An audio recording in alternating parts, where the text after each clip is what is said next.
Welcome back to Planet Watch for Gemini. Hi, Mary Jane. Hello, Christi. How are you? I am well. How about you? Doing well under this kind of silly Mercury retrograde, but we keep I plowing ahead.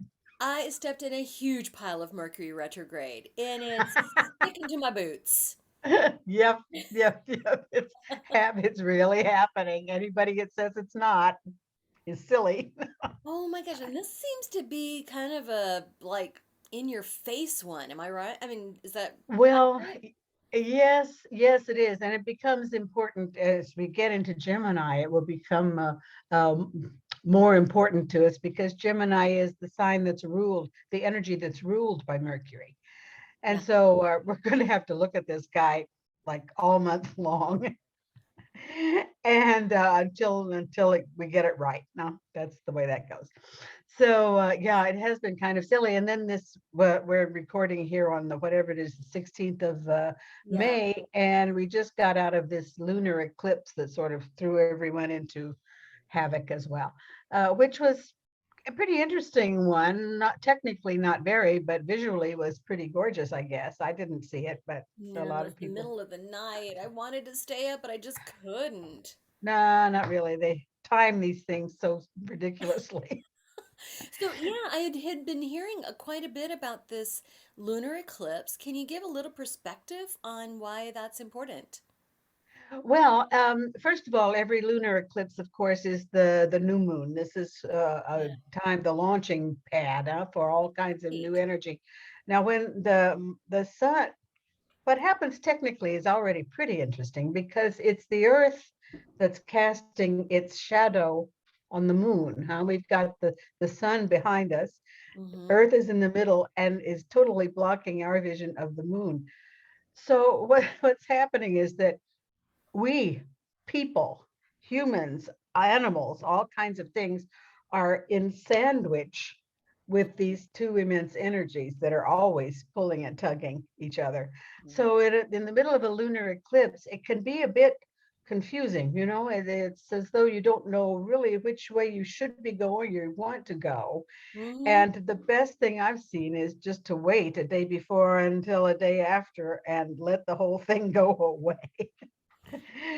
Because it's just so hard to know what's going to be on, what's happening, and what's going to be appropriate for us. Now, this one is happening. Of course, we're still in Taurus, and it's happening between the Sun in Taurus, and the Moon was up there in Scorpio. That has its own importance as far as emotional tugs, as far as people getting along with each other, people, uh, especially in passionate or impassioned relationships of any kind. This can be parent-child, this can be in couples, this can be business partners, whatever, whenever the stakes are high emotionally, also financially. We can feel a time when it's just everything's coming in, the messages are coming fast, but there's nowhere to go with it. And that's kind of what's involved with all of the lunar eclipses. To some extent, no, I won't even say the solar eclipse is the same because that's the alignment of the sun and the moon that we're looking at. And Mm-hmm. so uh, that's it's a different approach. It's us trying to understand the message that this lunar connection to the sun has in mind for us, and that's yeah, it gets hairy, it gets weird. Oh boy. Right, right. I mean, the best we can do is just really understand that, emotions may get high, things may go by the wayside. For sure. A little extra patience, give a little extra Always look grace. at the signs that are being called into play. Taurus, Scorpio opposition is important because, as again, there are two emotional signs. And if this were happening, I don't know if we have anything due. I don't think so in Gemini, but this will falsify communication and information. Right. So we have to look always at which signs are involved in any eclipse, any solar lunar activity like that. See what's going on. Well, and I know we're in the midst of Pluto retrograde as well.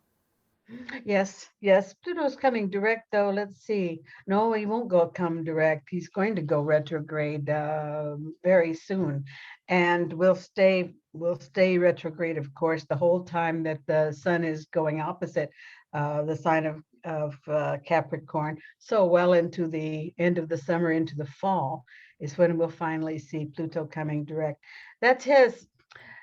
This can be terribly important on a worldwide level. How so? Rarely has anything to do with us, except on natal charts. Natal charts will show us that the heavy planets, the slow planets, that is to say, Uranus, Neptune, Pluto, Chiron as well. When they're retrograde, this usually in a natal chart will talk to us about past histories, about past lives, past experiences that are still weighing in, that are still needing to be addressed. And that will show up again one way or the other to Yeah. slow down some particular energy. This is usually the sense of a retrograde planet anyway. Huh? Hmm. So we'll see with kids being born now and during this Pluto retrogradation. Also, who else is going? Well, Neptune's going to go retrograde at the end of June. All of these guys that are hanging out in Uranus is hanging out in uh, in Aquarius, so that one's going to be going retrograde too. And the summer babies are going to have these lessons coming in, and will be set up for a lot of work to do. But that's, I mean, that's the human condition. This is nothing we need to worry about particularly today. Exactly. And as a past life regression hypnotherapist and Reiki master, I'm like, okay, I will never want for clients. And as an astrologer, Or you will just never plan want for clients. longer session. Exactly. Although sometimes they're important clues too. You know, these retrograde planets, the heavy planets, can show up in our lifetimes as simple complexes, things we're afraid of, uh, unknown fears, unknown avoidances, allergies can show up sometimes through these retrograde planets. So occasionally they're helpful clues into certain things that are going on right now that can otherwise be difficult to understand. I see. I see. Yeah, Okay. it is. It's really interesting stuff. Yeah. It is fascinating. I mean, because it has such direct correlation to our lives. And it's that's why, I mean, and that's why we're doing this, so that we know and people watching our channel will know what's coming up and can, kind of plan things accordingly, or at least Precisely. Yeah, timing is all in up. astrology, in Mm, a lot of ways, in a lot of different subjects. But in astrology, timing is all. And it was Paracelsus who said, any action we undertake without considering its timing, he was talking about chronology, oh wow. is worthless. Sure. He went that far as to say everything is timing. We can go up against a wall, or we can, ease into a door, and it's up to us to choose which time to use and which method to use. Right. Oh, Hmm. absolutely. Hmm. So it sounds like going into Gemini that there's not necessarily a lot going on. Is that accurate? Sun-wise, there's not a whole lot going on.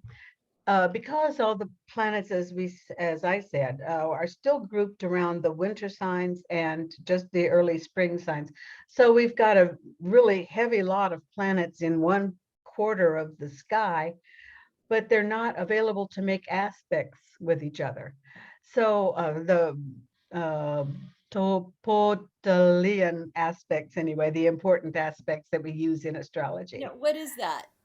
Ptolemy was one of the hotshot astrologers in Egypt, ancient Egypt, and he set up Claude Ptolemy is his name, and he set up the essential guidelines and rules as far as what aspects we consider, what relationships between the planets, Wow. how much orb to give around each aspect, how much less or more we can consider the aspect to be valid.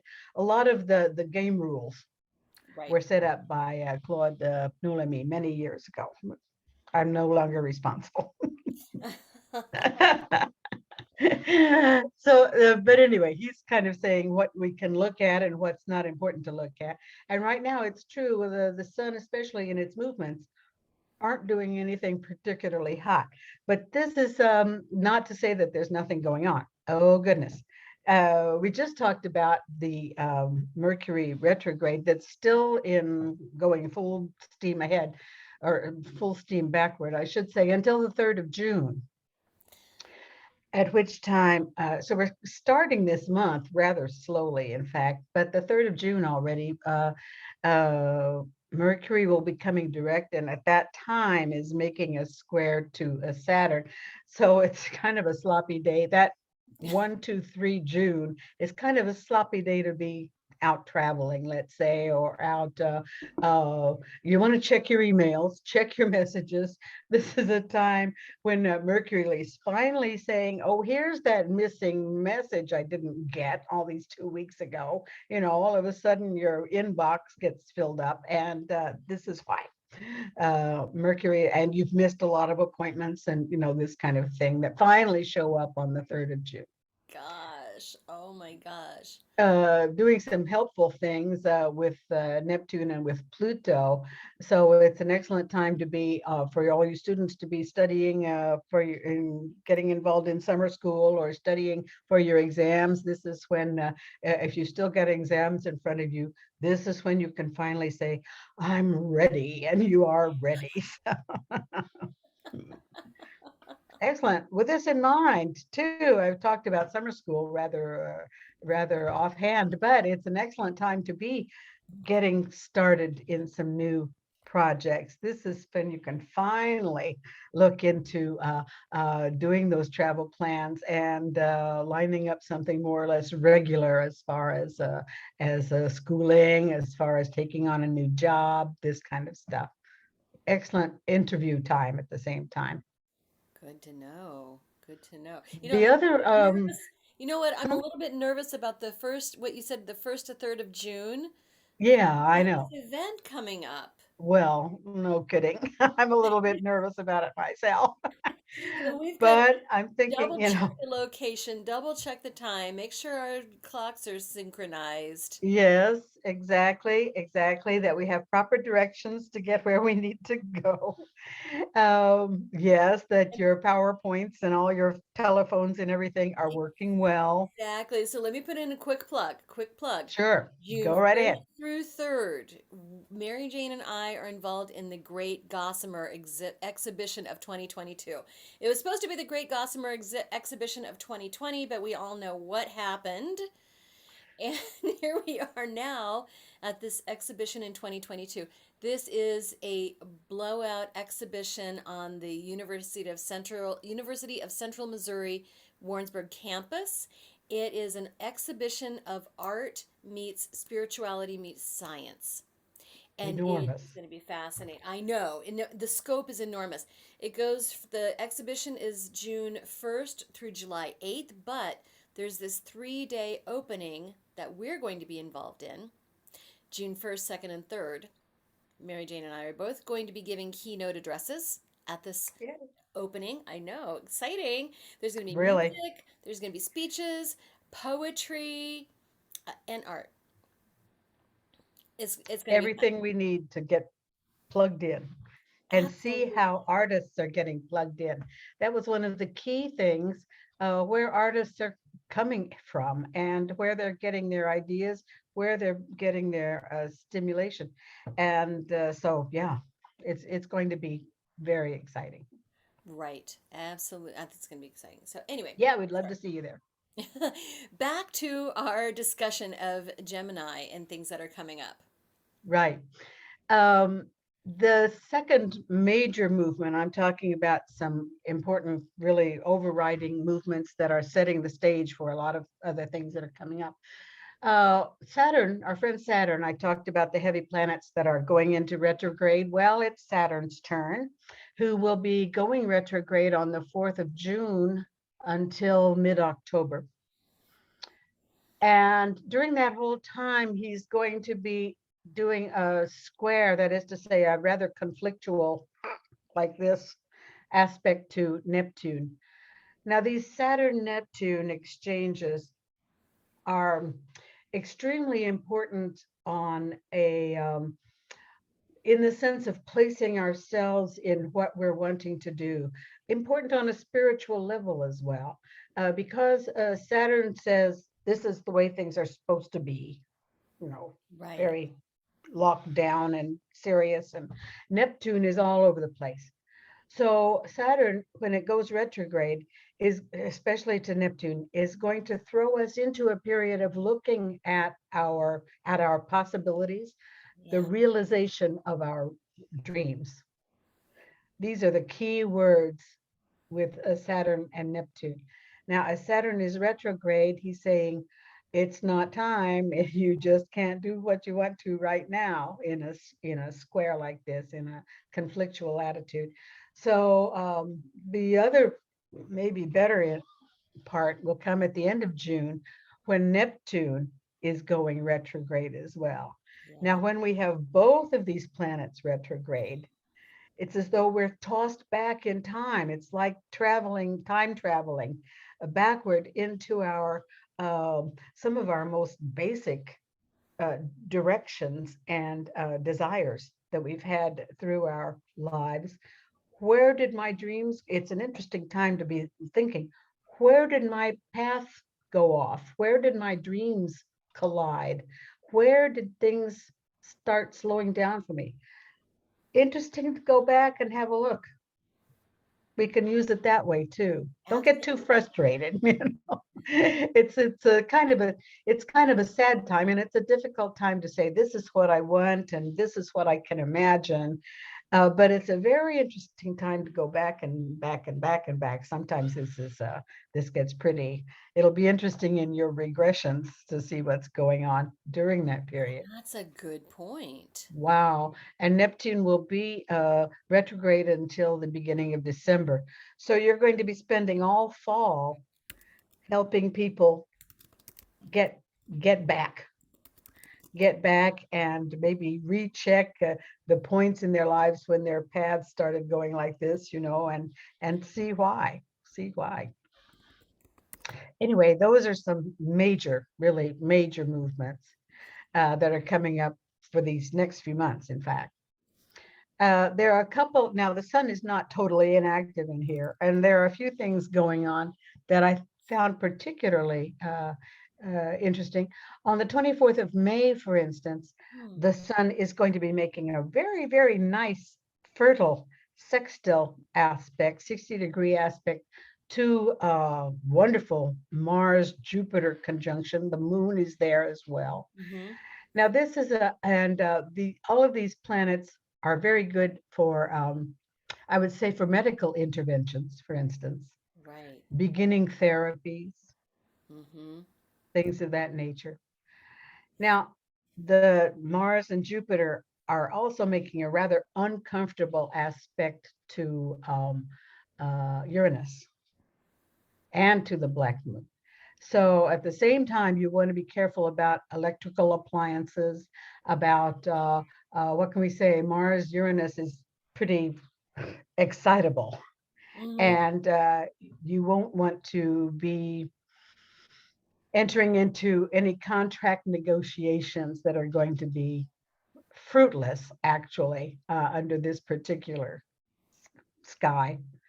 It's a very good time to be signing contracts to end things, Mm-hmm. termination contracts, Right. divorces, Oh. handing in your resignation, getting out of an uncomfortable situation or an exhausted situation.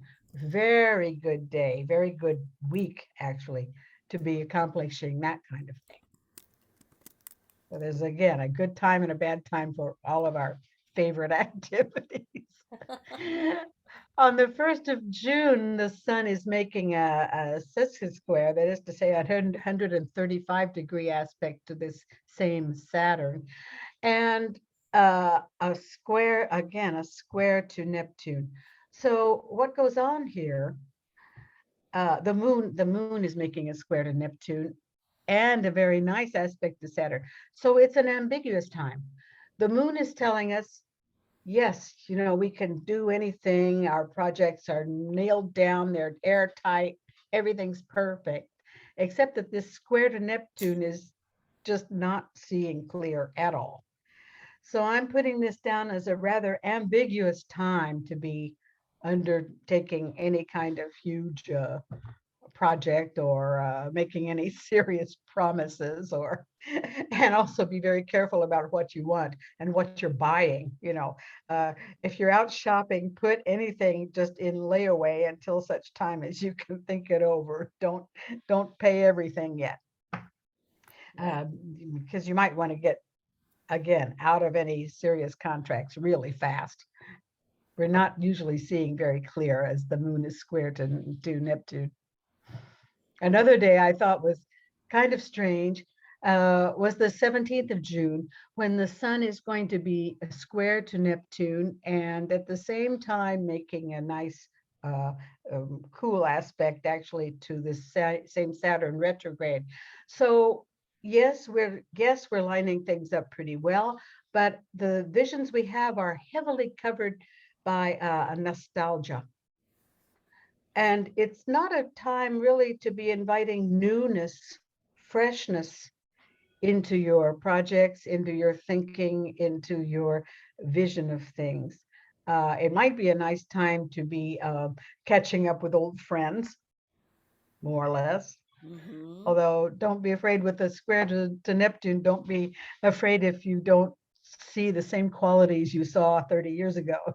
Very strange sky for class reunions, for instance. Okay. And there are Interesting. lots of surprises built into a sky like this, a lot of nostalgia. Again, some of it can be kind of fun, but can hold you back from any positive ongoing thinking. Mm-hmm. Good to know. Yeah, yeah, it is. It's a strange time all told. With the Saturn square Neptune is always kind of nostalgic anyway, and so we might be seeing people under a different sky and with different eyes. Some of our experiences come back in your face. There's a lot of that happening. I'm kind of thinking ahead to my 40th high school reunion coming up, but it's not until September, so Ah, yeah, that's that's good. oh Right. so much better. Right. Much better. Oh yeah, the 40th. I remember that one. Oh dear. Yeah. I know. I think it'll be fun, but oh. Oh yeah, they're exciting. There's much to be said for these reunions of all sorts. Although you have to, I don't know, it's hard to look at people again with having been through. Everyone's been through so much, and Yeah. you think the ties are going to be automatic, but they're not. I These know. are brand new people you're looking at, and it's Absolutely. kind of interesting to see what's left, I guess. I think so. Yeah. My goodness. So I've got anything? a few days now. We haven't talked about the moon yet very much. No. And the moon, of Right. course, is our trigger. The moon is what's making things happen Mm-hmm. fast and daily. It's always changing, it's always setting up new situations. And as long as we've got this Mercury retrograde working with us, I guess, we have to think about what the moon is doing with it. And a couple of days that are difficult, I find, are the 22nd and the 29th of May, where the moon is first square to this Mercury retrograde, and then on the 29th is in conjunction with Mercury retrograde and square to Saturn. Wow. I don't want to be in your car on those days. And I want you all to be just really careful, especially with the square to Saturn on the 29th. Be very careful about where you're driving, how you're driving, where you're parking. You're not out of the realm of being chased down by a cop or getting parking tickets. Oh, We've got to look at figures of authority who are watching everything we're doing. what date was that again? Well, the big one I find is the 29th, 28th, 29th of May. Oh boy. Yeah, that's kind of awkward there. Now the 5th of June, the moon will be square to Mercury, but Mercury's direct by then. So this changes a bit of what's going on, although Uranus is still involved there. So there's a lot of hyperactivity, nerves are shot, people are yelling and screaming at each other. It's a very interesting time to an opposite Saturn. So it's an interesting time to say, let's be calm, let's talk about what's going on. Let's not get the decibel level going too high here. Right. Just keep a lid on and everybody will get along fine. Mhm. Speaking of exciting times, though, on the 11th of June, there's a fascinating conjunction between Venus and Uranus. Mhm. Now, the Venus, of course, is the planet of love, of desire, of acquisition, of with Uranus, it's always involving new adventures, new contacts. Yeah, sometimes there's Venus is out looking for adventures, out looking for something new, something exciting. Especially she's here in she's already there in Taurus by now. Yeah, she's in Taurus by now. So she's going to be hot to trot. This is a very hot weekend. And all of it is opposite the moon that day, the 11th. Mhm. So I'm thinking that this is going to be a very interesting weekend for a lot of people as far as meeting new people, involved in what may be very short term love affairs and flirtations, but could be pretty interesting too. Um, yeah, those are some of the big things. It's not a good time to be doing any very heavy investing or money exchanging. Oh, To be very careful about placing money, lending money, borrowing money, all of those things under this opposition to the moon just don't work well. Trust me on this. We've been talking. I heard on the news the last few weeks, in fact, couple of weeks, the crash of the crypto money really? that are just they're going under so much fire, and there's so much trouble involved with Bitcoin and all. There are several crypto monies now being used, but Right. they're all finding out that this is not easy cash. This is not a great way to be making a fortune. And I've been saying this for months. We're going to see a lot of this coming home under the Saturn retrograde period. And there in the 11th of June, I'm thinking we could see a mini crash in any case on Mm. several investment levels and so on and so forth. The quality of the Wall Street exchanges and so on. Okay. Again, I'm not an expert. There are some experts out there that love to talk about investment astrology. I'm not one, but this is just so flagrant. And I'm thinking, wow, get out while you can. Wow. Yeah, that does not sound good. Not over much. But anyway, so we've got this moon that's doing tricky things. For the rest, I've got to say, movements look fairly neutral. There are always very good, solid aspects that are offsetting more awkward, difficult aspects. So we're on a good ride this month, I'll say, but be careful of these sensitive dates anyway. And again, how you're using your nostalgia, how you're using your dreams. It's a good reality check always. Saturn, Neptune is a good reality check, whatever else it gets done. Absolutely. Well, sounds like an interesting month coming up ahead. Some good things to keep in mind, some good things to remember. Mm, And right. I yeah, hope this can be helpful. And again, have a look at your natal chart. It's important to see how you at home, out there in the world, are going to be using these aspects, these givens in your own life. Let's bring them home because that's where they work the best. Absolutely. absolutely. Well, and what we're talking about is really an overview. It's not Sure. getting down in specific into anybody's charts. No, no, no. It's Everybody's not possible personal where we stuff. are now. Exactly. Everyone is using these things differently, and that's the beauty of the whole exercise anyway, isn't it? To Yeah. see what I can pull out of how I can use these energies and how instead of they're using me all the time. Right. And how these energies may apply to each individual person based on That's where their different planets are that's in the that's sky. it. Right. Yeah, that's it. Yeah. So I want to put in a plug for our monthly horoscope subscription. Get your monthly horoscope done up. What does Sure. the month look like for you in particular? With Mary Jane, we'll have a link in the comments or in the description, link in the description.